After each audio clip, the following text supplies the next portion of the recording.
At the head office, Joyce and Patrick meet for the first time.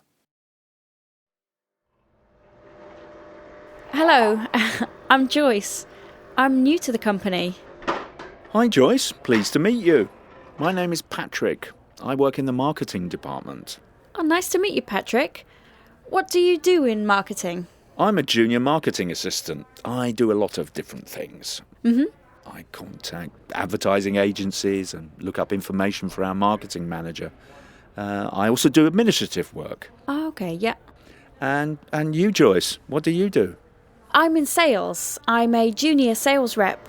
Peter Fawkes is my boss. He's the senior sales representative. I will be working with him a lot. We will often be on the road to visit customers. That's great. Peter is a nice guy. Enjoy your work in sales.